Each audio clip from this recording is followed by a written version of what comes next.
Hello, everybody. Thank you so much for joining us today at episode 39 of the Hopenning, the place where hope is happening. My friend Fran and I started this channel to bring you hope. And I think we are in a time in life where everybody can need a little bit of hope every day. So this is episode 39. My name is Marina. My beautiful co-host is Fran. Fran is a teacher. She's been teaching for 34 years now, elementary school age children in Alberta, Canada. I'm also in Alberta, and and Fran is also a rapid transformational therapy practitioner. I'm a clinical hypnotherapist, and I work in rapid transformational therapy as well. I sing when I don't work, and I work when I don't sing. That's about my life. And I'm also in Alberta, in Calgary, Alberta. And Fran will introduce you to our wonderful host today, our wonderful guest today. We are so privileged to have Judy Wilkins-Smith here with us today, and you are privileged to be able to see her. Judy Wilkins-Smith is highly regarded organizational, individual, and family patterns expert, a systemic executive coach, trainer, facilitator, thought partner, and leadership conference and motivational speaker. She has 18 years of expertise in assisting high-performance individuals, Fortune 500 executives, and legacy families to end limiting cycles and reframe challenges into lasting breakthroughs and peak performance. She is also an author, and we are so happy to have you here, Judy. I mean, I read your bio, and I just think you're amazing. And I think I have listened to every podcast you've ever been on, and your history is fascinating, and how you got into doing this work is just incredible. So can you start by telling us a little bit about your history? Sure. So as you can tell, not Texan, even though I'm in Texas. Born and raised in South Africa. I've done quite a lot of Me too. You're kidding. Yes. Oh my goodness. Can I give you a hug right there? Yes, I should say house it. That's it, has it? Yeah. I love it. So you know all the South African things like biltong and cook sisters. Absolutely, yes. Oh my yes. goodness. If I could reach across, I'd give you a big hug. I feel That homesick. would be so lovely. Wow. So yeah, and when I started doing this work, my father had just been killed, and it was a question of either I write books or I go crazy. So I figured writing books was probably the better option. And in the middle of writing the book, I was looking for a piece of information, and that linked me to someone who had started to do this work. And they said, come study my work and I'll help you with a book. Well, went and studied the work, got zero help with the book, but that kind of began the journey. And then a little way down, somebody said to me, well, of course you can do this work. And I said, why? And they said, because you're from South Africa. That's where it originated. I had no idea. But even funnier was it originated, and you'll understand this, Marina, with the Zulu tribe. And so they don't have neuroses because they go back into the family system. Funniest about that was I worked in, now I don't know how long ago you were in South Africa, but a teaching hospital called Medunsa. And that was out in Ga-Rankuwa. And when I left, the person who gave my farewell speech was a Zulu guy. And he said, you may be leaving us, but you'll find a way to represent us in the world. And I went, yeah. And now I do it every day. So that was me. That's amazing. It gives me goosebumps. And what an amazing connection. Yes, I remember Medunsa. I remember Ga-Rankuwa. Oh my So goodness. amazing. Yeah. You know, friend, this could go seriously off track, right? Right, exactly. Yes. That's what we love, though. We are very informal, and so it's just amazing to have that connection, Judy, and understand the culture as well. So why don't you tell us a little bit more then about how this led to where you are today? Absolutely. I do want to pop one thing in for people who are listening and just check. So are you of Afrikaans origin? Yes, I'm Afrikaans. I grew up. Baie lekker om Afrikaans te praat. So this is good morning. It's lovely to speak Afrikaans. So I grew up in Bloemfontein, so very Afrikaans, and I pretty much had to learn to speak English when I moved to Canada. And I had to learn to speak Afrikaans when I was in Pretoria. So very interesting. I'm sending lots of hugs. Okay, so how did it lead me to where I am? I started doing systemic work in constellations with individuals. And then organizations said, if you can do it for individuals, can you do it for organizations? That led to working with the Fortune 500 companies that I work with. And I coach a lot of C-suite executives as well. And with that, then as I worked with this, people kept saying to me, so you've disentangled a pattern that I've had for years that nobody could solve so quickly. How did you do that? How is it possible? Well, that's the constellation. A constellation is a 3D image of something you carry in your mind that you set out in front of you, and we then disentangle it in 3D. It sounds difficult. It's not. It's very breakthrough because now you're seeing it, hearing it, getting it, feeling it. And because you're having a multi-sensory experience, it grounds into the body. So you have this embodied experience and you have that aha moment and the shift. So that was what I loved to do. And then I began to watch people saying, well, I've got that. And now what? And I realized that in this work, many of us stop at, okay, we found the problem. Now you could do something. We don't go to, so what is the gift here? And what is your purpose in life? And how is it tied to what we're seeing that was a struggle? So it's highly transformative. It's a very transformational approach. What we're doing is we're showing, here's the pattern that came all the way down through the generations. This is how it's impacted me. This is the effect that it's had on my family and those around me. And my purpose with that is, if in the family there's always been struggle, my purpose is to create ease. If there's always been depression, my purpose is to create joy. And so I began to understand that often what looks like a struggle is just the flip side of the coin going, you're not looking at me properly. I have another side, you know. And so when you said this is all about hope, I love that. I mean, I had goosebumps immediately because in the world at the moment, we've been taught the millennial or the millennium age pattern of suffering is sacred. And I got into trouble the other day on a show because I said, no, suffering is stupid. If you're going to keep sitting in suffering all day long, it does nobody any good. This approach allows you to very practically go and have a look at what are the patterns in my family, even if I don't know them. What are my patterns? Because if you don't know your family, you can timeline your own life. And if you timeline your own life, you'll see the patterns and they came from somewhere. So we have a look at those and then it's, so what is the purpose and what is my purpose? What pattern is trying to stop and what pattern is trying to emerge through me? And when people begin to understand that they could do this all day long, they realize they are literally never stuck. You're not stuck. You're not a train wreck. You're not broken. You're just a being adding more and more layers. And so this work is a very practical way of doing that. So when you're saying this, we've got two things going on. We've got nature and we've got nurture. Absolutely. So are you saying that what you do is recognizing both systems, nature and nurture, because they're both important? And you've got science behind that as well, the epigenetics and the neuroscience Yes. combination. Can you tell us a little bit about both of those and how you know that's true? Okay. So for the neuroscience, what we know is that the brain is neuroplastic. For a long time, we thought it was set by the time you were 10. It's highly neuroplastic. So with one new thought, one new feeling, one new action, you can literally begin rewiring. Now, if you keep doing that, then all of the old patterns that have literally been generational or multi-generational can no longer dominate.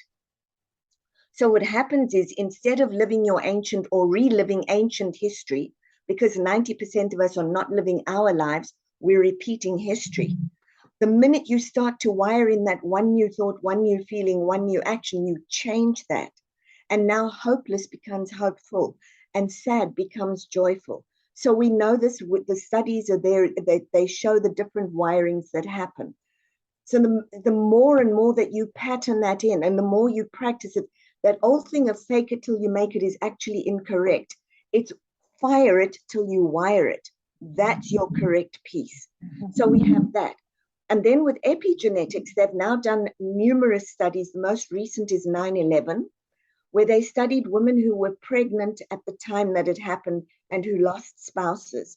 They have elevated PTSD markers on their genome or their genetic strands, but so do their children.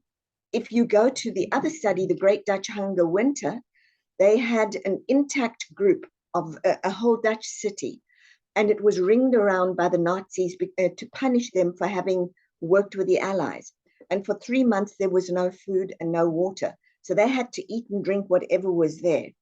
When they tested those women, they saw that there were elevated markers for cortisol. They saw that there were eating disorders.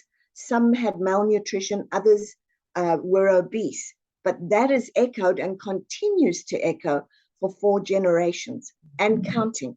So we know that it exists. The big thing is that even though we've got the DNA there and it's laid down, we are able to trigger some of the expressions of those genes with our thoughts, feelings, and actions. Yeah, that's about it, I guess. And vice versa. So And even vice though versa. they've got those 4th generation of Dutch people have those markers, thoughts, feelings, and actions can change the DNA marker. That's what you're saying. Yes. Which is revolutionary to know that, right? It's because we're not bound by our genetics. So even though cancer and MS and CP and all these the bleeding disease and all of that stuff that has come through historically, it doesn't need to be a death sentence, right? It doesn't need to be that way. Completely. What you're doing is when you hear people saying, I meditated, I went into a space, and I no longer have that. What they've done is they've gotten into a space where they've deactivated that marker, so it's not expressing. And so we're very capable of doing that, extremely capable. And once we realize that, and that is the beauty of something like a live event where we do constellations, they literally, we'll pull them in, we see what's going on, we use live representatives because we're very able to sense into each other's systems, and we begin the work, and then they start to see, hold on, my mother didn't hate me. She was busy there with a child who was dead. Hold on, I'm not the black sheep of the family. This was going on. And you could see the rewiring happening. And then as we re-language it with them, suddenly they move from I'm the unwanted one to, oh my goodness, I'm the gift to the family. And I've had that happen too many times to count. One who walked in and said, my family doesn't love me, and I so want to be loved. And all they do is give me little drops of love, that's all. When we investigated, she came from a family who were survivors of the Holocaust, and her brother kept that pattern going of no emotion, very stoic, we don't express. And she said, yeah, and all they gave me were little drops of love. And I said to her, hold on, they couldn't express more, could they? She said, no, it was dangerous. So I said, but they gave you those little bits that they could. And look what you've done with them. You're a loving mother in an incredible community. You took their gifts and you grew it. How are you not part of this? And she said, oh my goodness, my family really loves me. So it rewires everything. And they will come back. She came back and said to me, my life is not the same. It couldn't be after that. So we rewire not just our brain, we rewire the heart connection and the gut connection. And the minute you've got the head, heart, gut connected and you're aligned, that's when your transformation happens because you're in a state of coherence. Yeah. That's absolutely amazing. And in the work we do, it's a lot. We actually use the word rewiring quite a bit. Okay. Because it's just changing the way people think and the perception. And we do a kind of an upgrade where we help them to see things through a different perspective. And I see this every day. Like when they start to look at it through a different perspective, then it does, the thing that used to cause them pain doesn't have the same meaning anymore. And it makes me think a lot of Dr. Joe Dispenza's work, as you were speaking. Of course. And the book, The Biology of Belief by Bruce Lipton. You know, there's so many things that we can change today just by thinking differently. So absolutely brilliant work, Judy. So tell us more about your conferences, the meditations, everything that you use in the work that you do. Sure. Well, first of all, there's my book, which is, which I got a copy here. I don't have actually, but that's fine. But we can talk more about the book. It's Decoding Your Emotional Blueprint. And this book was written for exactly that reason. People kept saying to me, this is amazing work, but I don't know if I can do it. And I got tired of hearing that. So I made it super, super practical so that anybody can pick up that book, go through it, discover what their patterns are, and begin rewiring them. So that was number one. I didn't intend to write the book, by the way. Everybody kept nagging, and I said, no. And I wrote a little ebook, and then it took on a life of its own. At the same time, you talked about Joe Dispenza. I am extremely fortunate. If you've done any of his meditations, the guy who does his music, Barry Goldstein, is the gentleman who composed my meditations. Wonderful. So I did the meditation of the mother and the meditation of the father to give everybody an experience of a constellation. So you go all the way through into the line of your mother and all the way through into the line of your father. And again, as you were saying, you rewire that perspective. So I will be doing more work with Barry in the not too distant future, and we're expanding those different meditations because there are so many to offer people. What else do I do? My events. Yeah, I have a number of live events. Some people will come to them for certification because I offer certification. Some come for me. I mean, not me, themselves, myself. I want to see what I can do for me, because they say again and again, this is work that happens in 2 hours, and I've spent 20 years trying to unlock it. It unlocks it very quickly, it unlocks it profoundly, and it stays and holds, which is great. So I have a whole series starting in February, but I also have my Disney event, and that's the one coming up in November. And the one in November this year is capability and resilience. Because, as you said at the beginning, many people feel hopeless. There's no reason to feel hopeless. This is one of the most positive and hopeful times in history. We literally have the ability to change our lives and our destinies. And this is a very practical piece. So they will be wiring in their capability and their resilience and discovering where it is and isn't and why, and how they are the change makers. And that's at Disney World, November 10th through 13th. Can you give us an example of how you work one-on-one with a client? Sure. So I'll give you 2 examples. I'll give you one with my beautiful CFO. I walked into a very large company, one of the ones that you buy from every day. It's one of the biggest in the world. And he said to me, okay, I've been told to work with you, with this look on his face. I've been told to work with you because apparently you can help me solve this problem I've had for 2 years. But I don't want any of this constellations woo-woo stuff. I said, sure, not a problem. Tell me what the problem is. What are you dealing with? So he tells me, and I said, let's outline it so I can see. Now tell me each of the components of that. So we identified each component. So I said to him, okay, look, I'm very visual. Can we put each of those players in this puzzle on a different piece of paper, and let's just put it on the floor and see what we can see? So he says, no, he can, sure, that's fine. Puts it down, and I put arrows on, and I said to him, now just position it the way they relate to each other. So he does that, and I said to him, so tell me what happens if you stand there, or if you stand there and we're going through. He says the company won't work for this. Well, after an hour and a half, he says, I've got the answer. There it is. If I've got that person leaning out that way, How can they possibly communicate with my ops guy? So I said to him, great. He says to me, you just did a constellation, didn't you? I said to him, yep, sure did. So I've learned to make it very logical when I go into organizations, but once they understand it, then they can play. If I'm working with people one-on-one, in constellations work, there are about 4 ways that you can enter a constellation. Many people do it energetically. They sense and they move. Some people do it by observing. They watch the person, they set up the constellation. There are other people who will listen for facts and they use the facts to set up.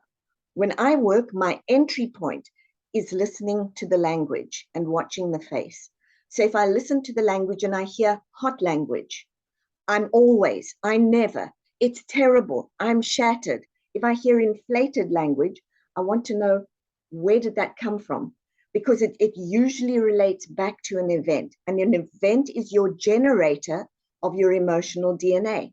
So an event creates a reaction creates thoughts, feelings, actions, which then create mindset, and the mindset then becomes a pattern, and you call that the truth. Only it's not the truth, it's just your truth, and you can change that anytime you want. So then what I do is we look at this pattern and I say, so how is it affecting you?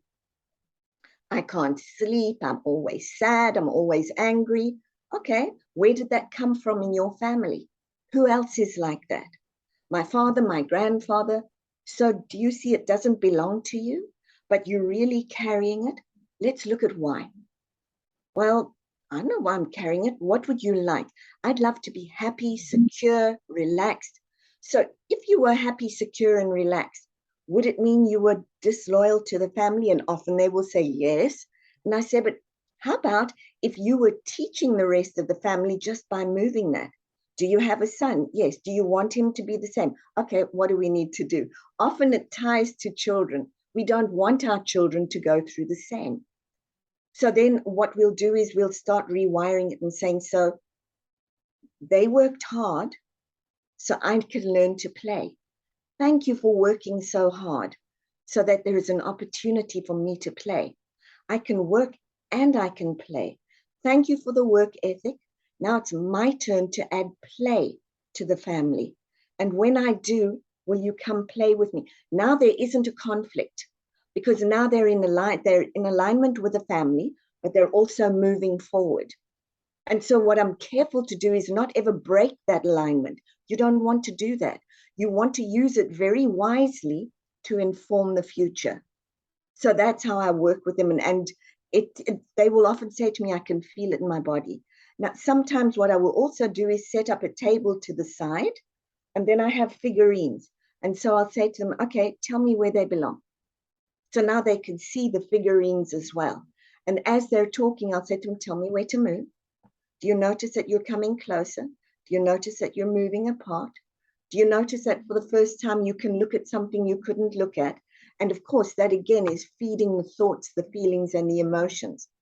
And so by the time we've finished, they're in a very, very different place.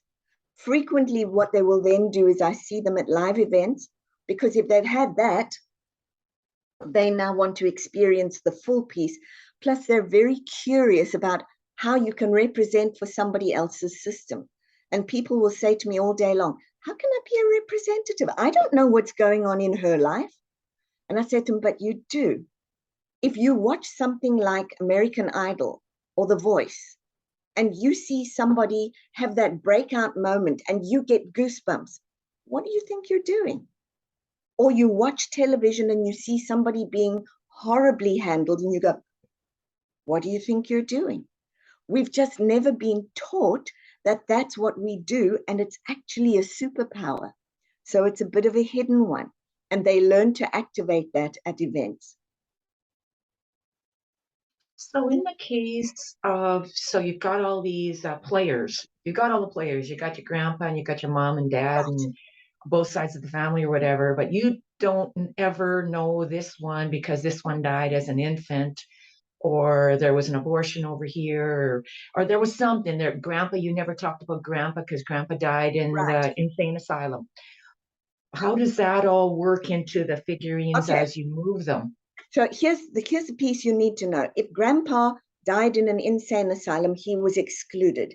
In systemic work, anyone you exclude will repeat in future generations. Their pattern keeps coming through because it's looking to be resolved by being membered, in other words, included. So that nothing is ever lost. But when you come to me and say, you know what, I'm always excluded, nobody sees me, and just because I'm different, they think I'm crazy. You've just told me your grandfather's story.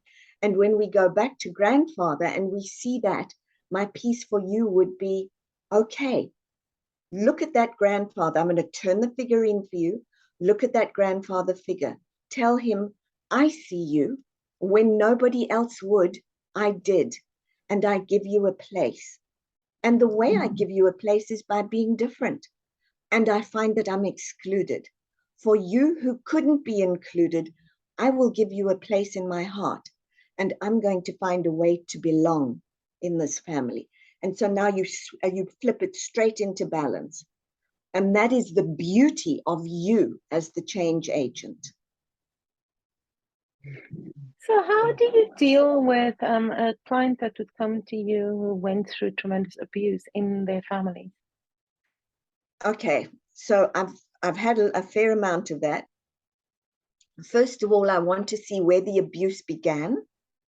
And that often means the client being abused has parents who were abused, or grandparents who were abused. That's a very important piece. When we can show them it's a pattern, the first thing that happens for them is, oh, I'm not bad. It's not about me. This pattern is in the family. So that already starts to release something for them. It's, I'm not the bad person. The next thing I say to them is, you're very lucky, at which point they tend to look at me as though I've lost my mind. You're very lucky. You have an adventure that most of us will never have. You're going to go and find out what it's like to be very different. To take that abuse and to say what it gave me was, it turned me into an observer. It turned me into a survivor. It gave me strength. Yes, we've got all of your other pieces where you shut down, but what else are you not looking at that it did give you? And you who were abused and come from a cycle of abuse, are you the one who finally says, enough? Are you the one who finally says, we're doing it differently? Are you the change maker in your family? Because that is no small thing. So it's really looking at everything that you got has the gift. Sometimes those gifts don't have pretty wrappings, but my goodness, they have incredible strengths just for you. So it's not Pollyannaing it, it's completely validating it and then saying, how do we make this count in a way that is incredible? So how about, like in Canada, like we're really working hard now for reconciliation with First Nations people that, you know, 100 years ago, 200 years ago, they really did a disservice to First Nations, the culture of First Nations, by taking the children and putting them into residential schools. Some of them died there. Some of them never returned to their families. Some of them returned to their families broken and unable to be good parents for their children. And so Canada is really trying hard now to reconcile. But we've got generational trauma in the children through different things. Like there's addictions and drug abuse and just different family problems. So in your work, I know that you have talked about how to rectify this by placing a lot of emphasis or just really acknowledging the people and giving them a voice where they were not allowed to have a voice. They died as children, or they were survivors with nobody talked about it, right? You just didn't talk about it. There are two things, and this is a very tricky subject, but you've got to see all. You cannot just see the ones who were not served. You've got to see the other ones who were there too. Because if you exclude what we would call a perpetrator, they will also keep popping up in the system. They belong. And a perpetrator is not all bad. You cannot do that. And the victim is not all terrible either, and is not just victim. So you've got to look at where was the victim, what happened. The other piece that is super important is we cannot make the future and the present pay for the past. What we can do is acknowledge, give space, both sides or all sides say, how do we do this differently? But if you start trying to repay or redefine or blame, or it goes nowhere, it cannot. Those are past players, and you're asking current and future players to bear that burden. It's not possible. What is possible is acknowledgement. What is possible is new patterns. What is possible is coming together. What is possible are new ways forward. That's what you do to get this to happen. And the other thing to very much please not forget is that the victim has a path too. Don't ever disparage the path of the victim. They have an adventure we will never understand. They have a life journey we don't get to have. When they get through that life journey, instead of being angry and bitter, and they say, look at me, that's an adventure we will never have, but it is something that belongs to them if they are willing and wanting to take it. If they rise up to that, they're unstoppable, and their hearts are back in place, head is back in place, gut is back in place, and the system starts to breathe. The future is in the growth very often of the victim. Again, just the hearing that gives me a few things, and it's kind of a parallel with our story in South Africa as well. And then the other thing is just the just listening to that, the hope it gives me. It's just I actually feel it in my body, as you would say. So that's just absolutely beautiful. I have to tell you that the South African piece is such a good piece. It's for another one, another time maybe. But having somebody who understands it equally, because yeah, it's a big subject. It's one that would be really good to tackle with people who get it. It's interesting, Judy, and I moved here 22 years ago, and in 2004 I visited my parents, and then I was gone for 4 years out of the country, and I turned the radio on, and I listened to things that were said on the radio, and I'm like, okay, in the last 4 years, they still tell the same story. They still tell themselves a different thing. So 2007, I went back, and it was exactly the same. I could hear the same issues were blamed for mismanagement of certain things. That the same victim card were played on different sides of the spectrum, and to me I realized then I actually wrote something at that point. I journaled a lot, so I wrote something in my journal about the clock of the pendulum that is supposed to swing to both sides. And after apartheid, and I think this is where it relates to what's happening in Canada as well, it started to swing now only, or during apartheid it was swinging only to one side. That's right. And after apartheid, it was swinging only to the other side. So now through the work that you do, I can see how the potential of it to be in balance, in harmony with each other, and to swing in both sides equally is definitely the one thing that stands out to me more than... It's the only thing that's going to stop us from getting stuck in the one or the other. It absolutely is. I do want to say one thing, sorry, very quickly, and that was, Fran, that you'd spoken about all of the podcasts. They're doing the first live streaming lab for Sounds True coming up in November. I will be doing that. So just to know. I honestly, Marina, would love at some point to do a piece of work with you. I think what you were talking about there, because there is so much good that was also not acknowledged. Absolutely. Very much. Until we can include it all, we will never move forward. And it can happen. I agree. That's why we're here. Judy, one last thing. As I was listening to some of the stuff last night that you had done on podcast, I imagined all of our ancestors looking down at us, at each of us, saying, yeah, that's as soon as we acknowledge this, as soon as we get healthy, we can get healthy, right? Exactly. Right, right. And then Yes, they can get healthy. My children, my grandchildren, Right. great grandchildren, everybody within the whole lineage, right? From it top does. to The bottom. minute you change something going forward, it echoes backwards, and now it changes all of that. Yeah, and our That's life wasn't for nothing, right? We meant something, even though we died in an insane Exactly. asylum, even though, right. Exactly. Yeah. Can we have right? another 3 hours, please? I Yes, know, we're going I to have you know. back. There's so much I want to say and so much I want to ask, Judy. One little piece of what we do in RTT is we have a dialogue with the hurter. And I think that is exactly what you referred to, where if it was, for example, a father who was very abusive to a child and now passed, and in that component of hypnosis, we ask the client, who's now the child, to imagine that they're having a conversation with the father and to express how that made them feel, and then imagine what the father would answer. And the healing in that is just so profound.